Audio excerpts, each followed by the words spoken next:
This is an ABC News special report. Now reporting, David Muir. Good afternoon, and we're coming on the air because President Biden is about to speak to the nation for the first time since completing the U.S. military withdrawal from Afghanistan, ending America's longest war, nearly 20 years after U.S. troops first arrived in Afghanistan. The image released overnight, Major General Chris Donahue, the last U.S. service member to leave the airport in Kabul. Afghanistan, of course, now in the hands of the Taliban. Images of Taliban fighters celebrating at the airport in Kabul. U.S. military equipment left behind, and we had reported here that the Pentagon had already said that that equipment was, in their words, demilitarized, left inoperable. The president set to address the nation at the podium. That is not him. They are testing the microphone. I can't see from here. These final days, about 123,000 people were evacuated from Afghanistan, including about 5,500 American citizens. The State Department now says up to 200 Americans who tried to leave still remain in the country. The Biden administration saying the small number who do remain, we're committed to getting out. And of course, we are aware of the thousands of Afghan allies who also remain in the country, unable to board those planes. The last plane departing 1 minute before midnight in Kabul, meeting that August 31st deadline set by President Biden. This final chapter of the war, one of the most dangerous and certainly one of the most painful. 13 American service members and more than 170 Afghan civilians were killed in that suicide bomb attack at the airport last Thursday. President Biden meeting with those families over the weekend during the dignified transfer. And of course, the military cost, nearly $825 billion, and the human toll. More than 2,400 U.S. service members and American civilians killed, more than 46,000 Afghan civilian lives lost over the course of the 20-year war. The president has faced heavy criticism from both parties over his handling of the withdrawal from Afghanistan. He has repeatedly defended his decision to have all troops out by August 31st and to not leave any military footprint behind. The president has said in recent days the buck stops with him. He is not the first president to want to get out of Afghanistan. And from the start, President Biden made clear his intention to end the war, saying, "I was the fourth president to preside over an American troop presence in Afghanistan. 2 Republicans, 2 Democrats." He said, "I would not and will not pass this war on to a 5th.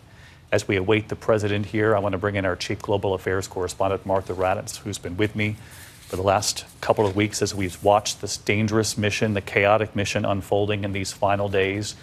And Martha, the president fully aware that this nation will mark this milestone, and the president is coming. We'll talk to Martha, Ian Pannell overseas on the backside of this speech. President Biden addressing the American people again for the first time since ending America's longest war.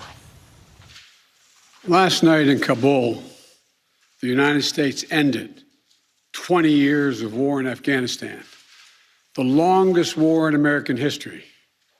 We completed one of the biggest airlifts in history, with more than 120,000 people evacuated to safety.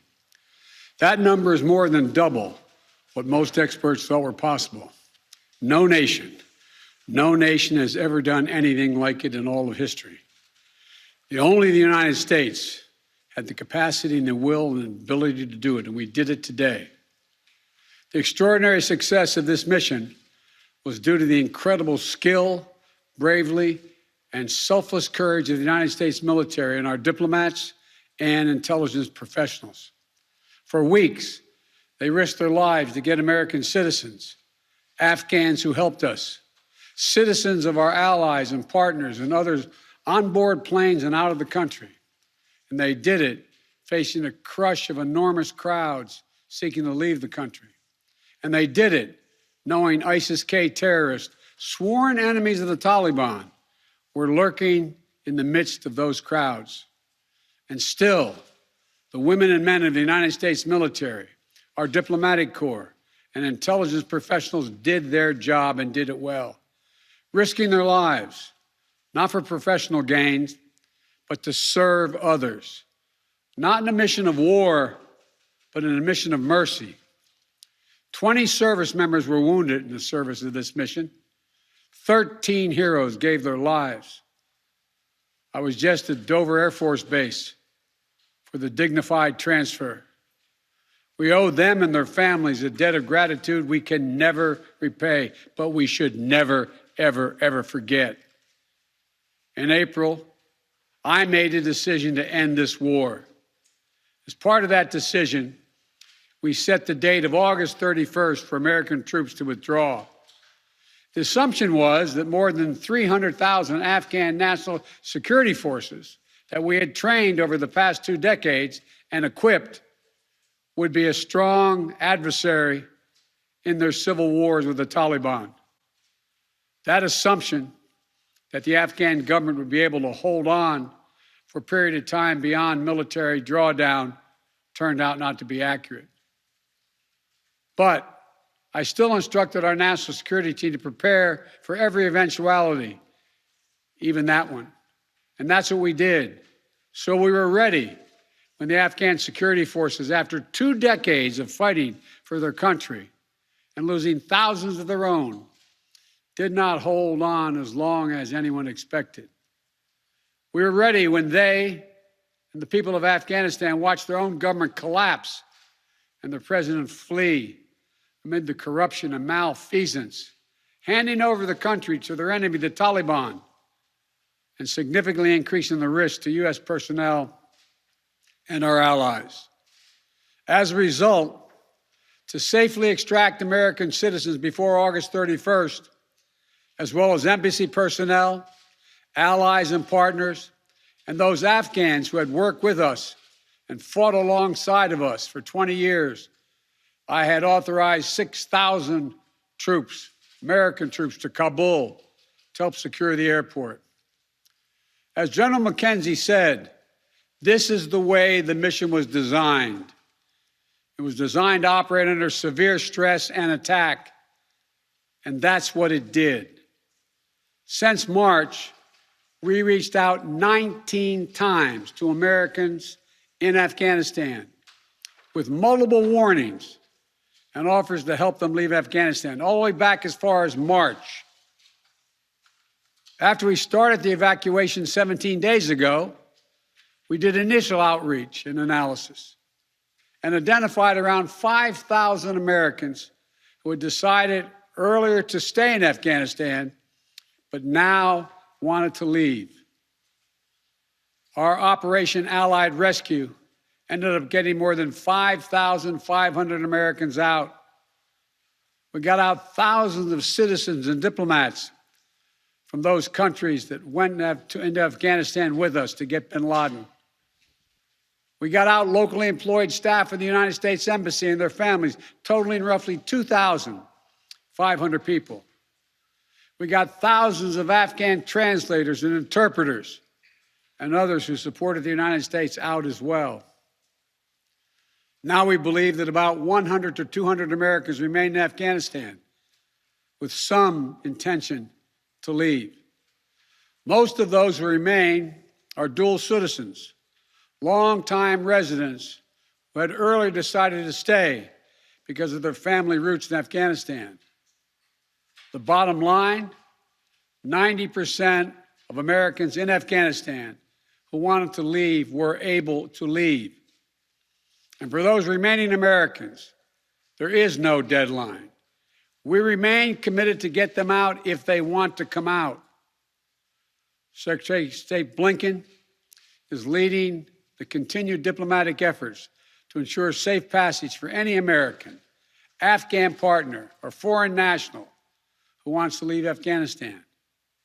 In fact, just yesterday, the United Nations Security Council passed a resolution that sent a clear message about what the international community expects the Taliban to deliver on moving forward, notably freedom of travel, freedom to leave.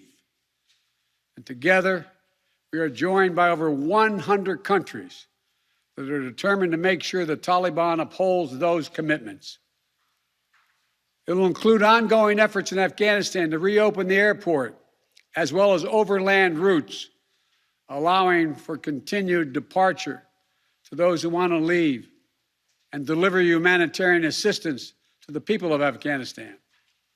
The Taliban has made public commitments, broadcast on television and radio across Afghanistan, on safe passage for anyone wanting to leave, including those who worked alongside Americans. We don't take them by their word alone, but by their actions. And we have leverage to make sure those commitments are met. Let me be clear. Leaving August the 31st is not due to an arbitrary deadline. It was designed to save American lives. My predecessor, the former president, signed an agreement with the Taliban to remove U.S. troops by May the 1st, just months after I was inaugurated. It included no requirement that the Taliban work out a cooperative government arrangement with the Afghan government. But it did authorize the release of 5,000 prisoners last year, including some of the Taliban's top war commanders, among those who just took control of Afghanistan. And by the time I came to office, the Taliban was in its strongest military position since 2001, controlling or contesting nearly half of the country. The previous administration's agreement said that if we stuck to the May 1st deadline that they had signed on to leave by, the Taliban wouldn't attack any American forces. But if we stayed, all bets were off. So we were left with a simple decision. Either follow through on the commitment made by the last administration and leave Afghanistan, or say we weren't leaving and commit another tens of thousands more troops going back to war. That was the choice, the real choice, between leaving or escalating. I was not going to extend this forever war, and I was not extending a forever exit. The decision to end the military airlift operations at Kabul airport was based on the unanimous recommendation of my civilian and military advisors, the Secretary of State, the Secretary of Defense, the Chairman of the Joint Chiefs of Staff, and all the service chiefs, and the commanders in the field.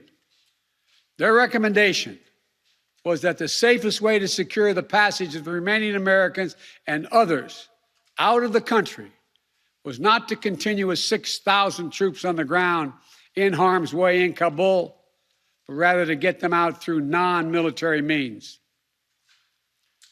In the 17 days that we operated in Kabul, after the Taliban seized power, we engaged in an around-the-clock effort to provide every American the opportunity to leave. Our State Department was working 24/7, contacting and talking, and in some cases walking Americans into the airport. Again, more than 5,500 Americans were airlifted out. And for those who remain, we will make arrangements to get them out if they so choose. As for the Afghans, we and our partners have airlifted 100,000 of them. No country in history has done more to airlift out the residents of another country than we have done. We will continue to work to help more people leave the country who are at risk. And we're far from done.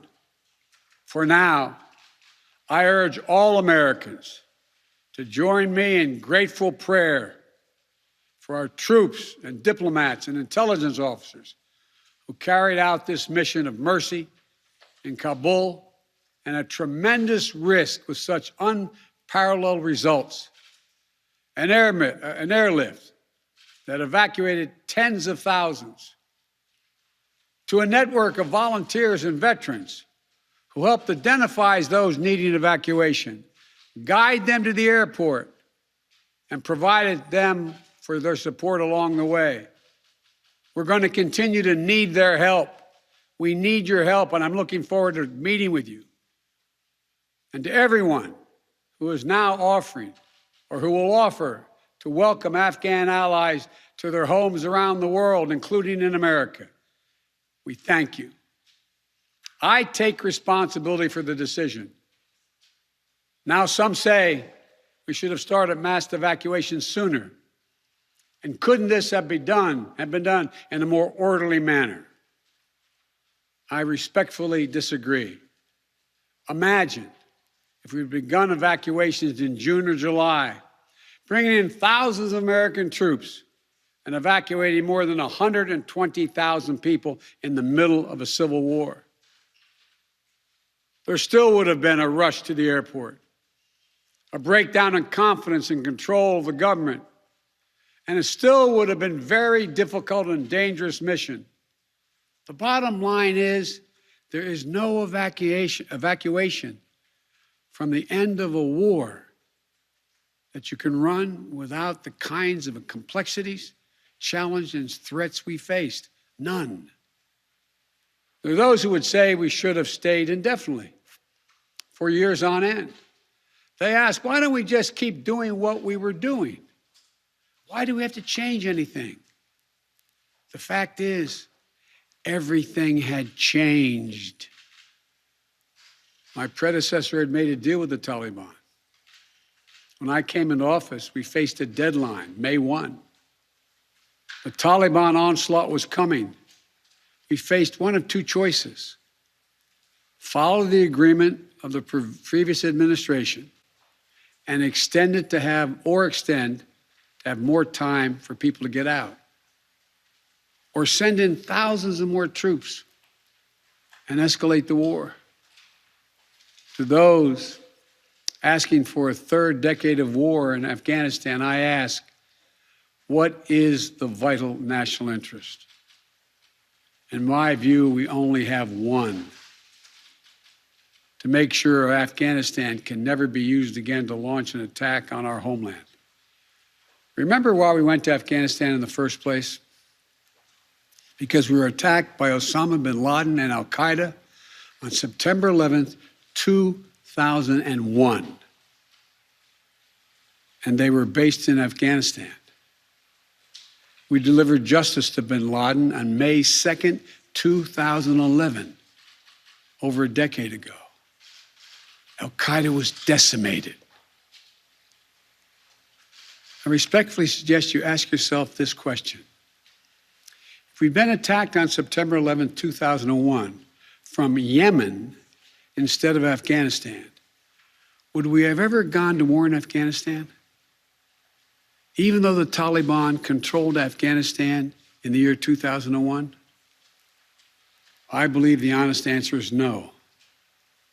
That's because we had no vital interest in Afghanistan other than to prevent an attack on America's homeland and our friends. And that's true today. We succeeded in what we set out to do in Afghanistan over a decade ago. Then we stayed for another decade. It was time to end this war. This is a new world. The terror threat has metastasized across the world, well beyond Afghanistan. We face threats from al-Shabaab in Somalia, al-Qaeda affiliates in Syria and the Arabian Peninsula, and ISIS attempting to create a caliphate in Syria and Iraq and establishing affiliates across Africa and Asia. The fundamental obligation of a president, in my opinion, is to defend and protect America. Not against threats of 2001, but against the threats of 2021 and tomorrow. That is the guiding principle behind my decisions about Afghanistan.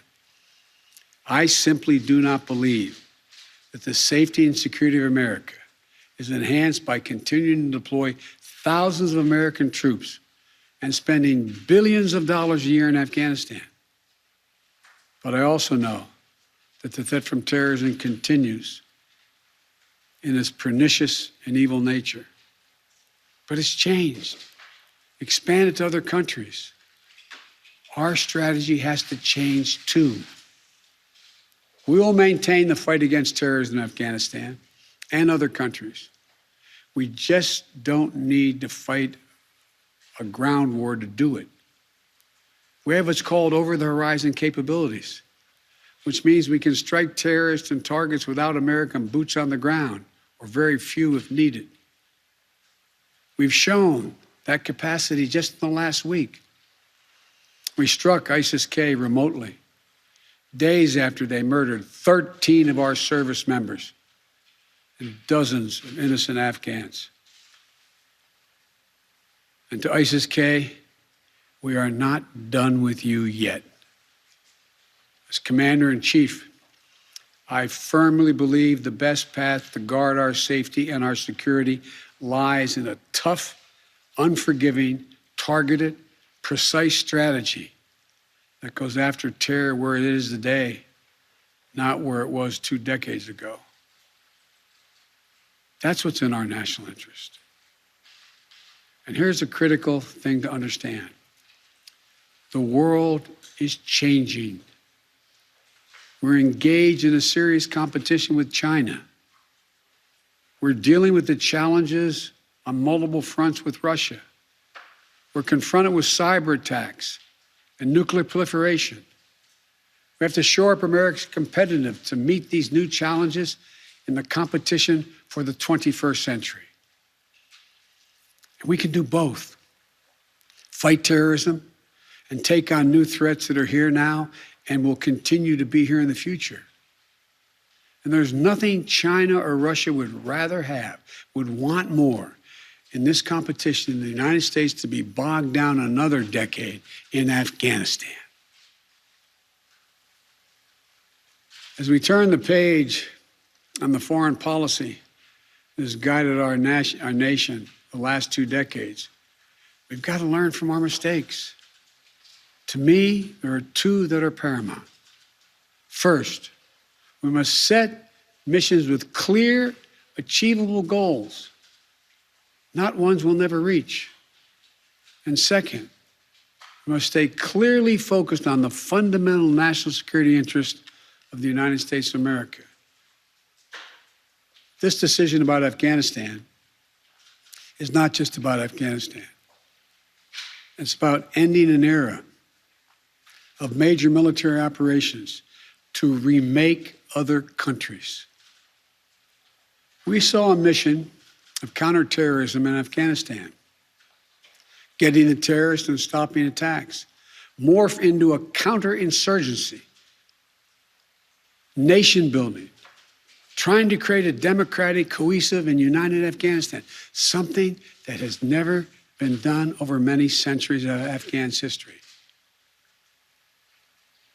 Moving on from that mindset, and those kind of large-scale troop deployments will make us stronger and more effective and safer at home. And for anyone who gets the wrong idea, let me say clearly, to those who wish America harm, to those who engage in terrorism against us or our allies, know this: the United States will never rest. We will not forgive. We will not forget.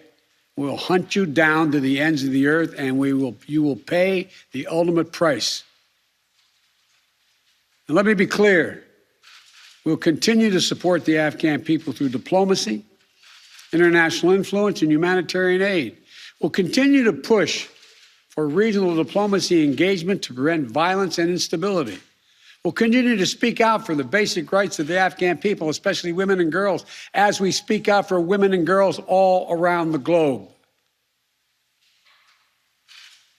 And I've been clear that human rights will be the center of our foreign policy.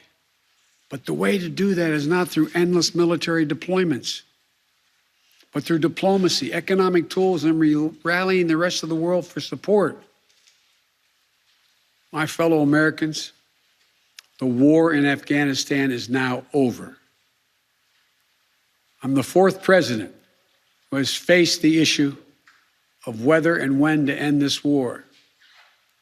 When I was running for president, I made a commitment to the American people that I would end this war. And today, I've honored that commitment. It was time to be honest with the American people again. We no longer had a clear purpose in an open-ended mission in Afghanistan. After 20 years of war in Afghanistan, I refuse to send another generation of America's sons and daughters to fight a war that should have ended long ago.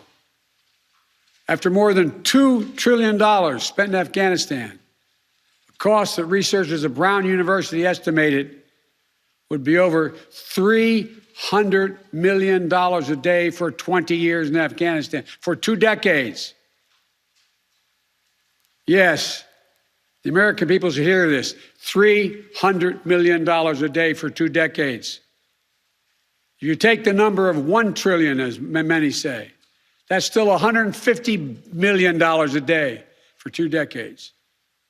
And what have we lost as a consequence in terms of opportunities? I refuse to continue a war that was no longer in the service of the vital national interest of our people. And most of all, after 800,000 Americans serving in Afghanistan, I've traveled that whole country, brave and honorable service. After 20,744 American servicemen and women injured, and the loss of 2,461 American personnel, including 13 lives lost just this week, I refuse to open another decade of warfare in Afghanistan.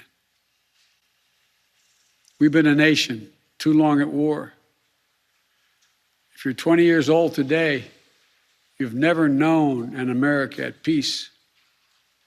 So when I hear that we could have, should have continued the so-called low-grade effort in Afghanistan at low risk to our service members, at low cost, I don't think enough people understand how much we have asked of the 1% of this country who put that uniform on, willing to put their lives on the line in defense of our nation. Maybe it's because my deceased son, Bo, served in Iraq for a full year. Before that, well, maybe it's because of what I've seen over the years as senator, vice president, and president traveling these countries. A lot of our veterans and their families have gone through hell. Deployment after deployment, months and years away from their families. Missed birthdays, anniversaries, empty chairs at holidays, financial struggles, divorces, loss of limbs, traumatic brain injury, post-traumatic stress. We see it in the struggles many have when they come home. We see it in the strain on their families and caregivers. We see it in the strain on their families when they're not there. We see it in the grief borne by their survivors. The cost of war they will carry with them their whole lives. Most tragically, we see in the shocking and stunning statistic that should give pause to anyone who thinks war can ever be low grade, low risk, or low cost. 18 veterans, on average, who die by suicide every single day in America. Not in a far-off place, but right here in America.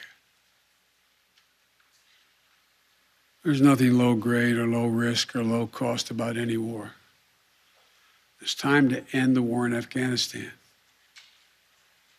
As we close 20 years of war and strife and pain and sacrifice, it's time to look at the future, not the past, to a future that's safer, to a future that's more secure, to a future that honors those who served and all those who gave what President Lincoln called their last full measure of devotion.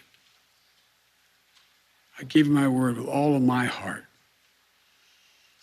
I believe this is the right decision, a wise decision, and the best decision for America. Thank you. Thank you, and may God bless you all, and may God protect our troops. President Biden at the White House making his case to the American people. Turning for a moment there, but not taking any questions from reporters there in the room, forcefully making that case, at times sounding defiant, aware of the questions that lie ahead here in this country. He said, "My fellow Americans, the war in Afghanistan is over. I'm the fourth president to debate whether or not to come home from the war to bring our servicemen and women home. I made that commitment during the campaign to end the war. He said today, I honored that commitment, saying I refuse to send another generation of America's sons and daughters to fight a war that should have ended long ago, in his words. Aware of this debate at home, saying I take responsibility for this decision. There are those who will be asking, couldn't this have been done in a more orderly manner? He said, I respectfully disagree, and made the case as to why. Some of the familiar points he has made along the way, saying he thought that the 300,000 Afghan nationals that had been trained over the course of 20 years by U.S. forces, that they were not a worthy adversary for the Taliban in the end, something that they did not believe would be the case. And to answer the question about the Americans left behind, that promise that no American who would want to get out of that country would be left behind, and now the news that they're in the low hundreds, less than 200, the State Department saying in the last 24 hours, the president saying since March, we reached out 19 times, and he talked about the numbers of Americans, the thousands who were in fact evacuated. The president clearly aware that that is going to be a question he faces in the days and weeks ahead. He said there is no deadline for Americans who still remain in Afghanistan. We will get you out. And he said of the Afghan allies that the U.S. and its allies would continue to defend them and try to get them out of that country. I want to bring in our chief global affairs correspondent, Martha Raddatz. And Martha, it was very clear that the president was aiming to be forceful in making his case to the American people that it was time to end America's longest war, to bring our men and women home.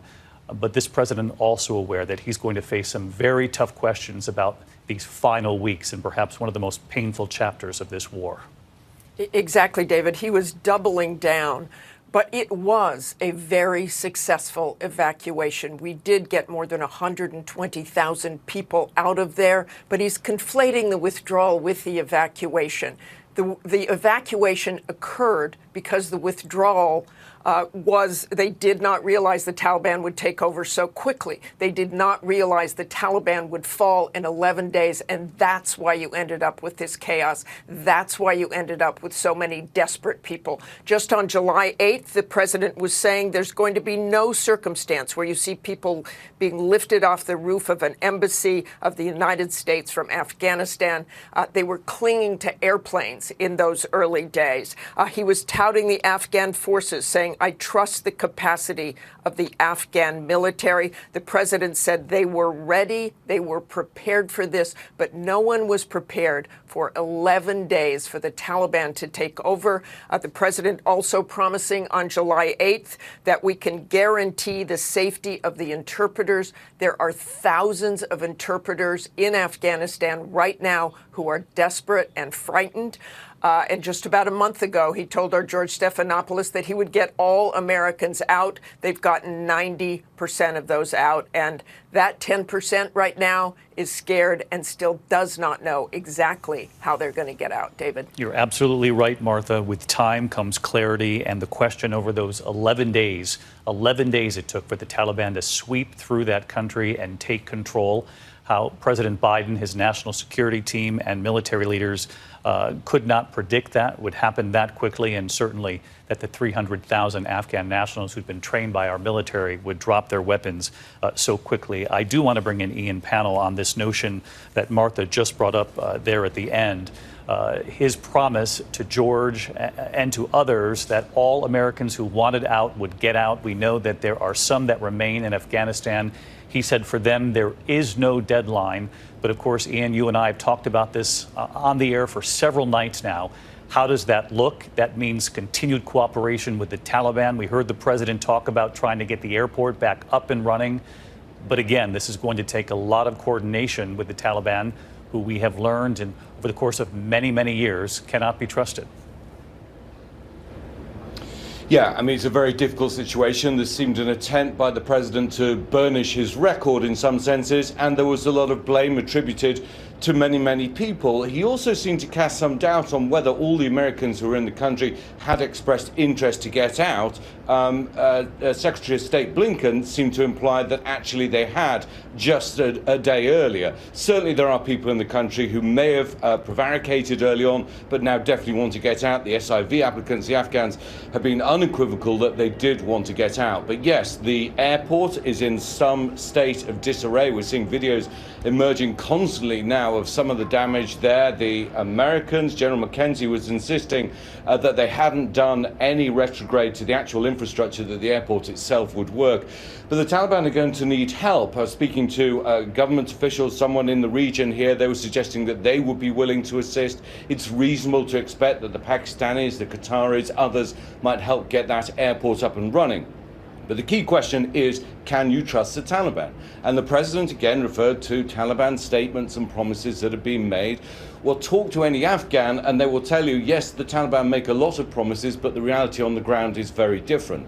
I think it is true that if the Taliban are true to the word that they want to have external relations, they want to be able to have good relations with America, which is what Zabiullah Mujahid, the spokesperson for the Taliban, said only today at the airport, then they're going to have to come good. They're going to have to make a deal with the Americans, but we have to wait and see. Certainly U.S. authorities hope that is the leverage and the way forward. Our thanks to Ian Pannell.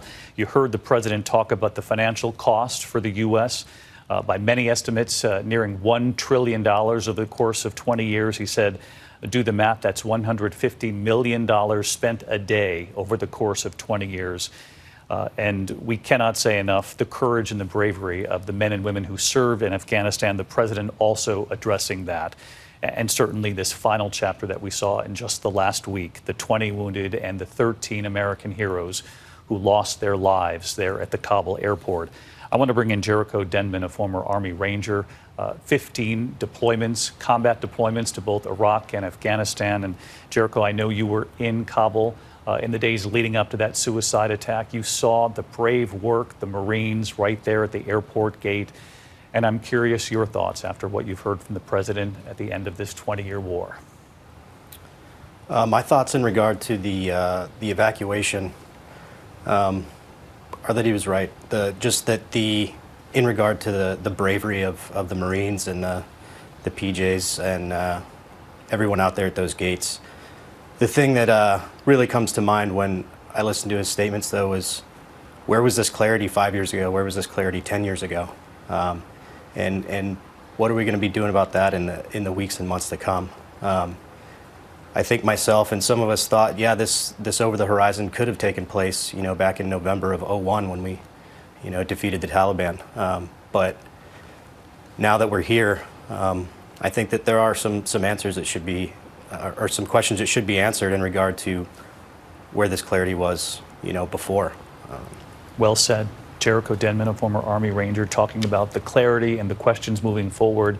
Not only for the American people, but in particular for the men and women who served, and Jericho is certainly among them, and for the families who lost loved ones, as we saw in just the last several days. 13 American service members lost. I want to bring in Stephanie Ramos, who was in the room.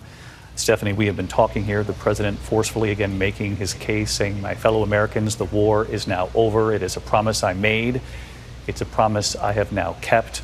But this White House is aware of the political debate to come and the fact that there are families in this country who lost loved ones in Afghanistan who will want to know, first of all, was this worth it, and could this have been handled better in the end?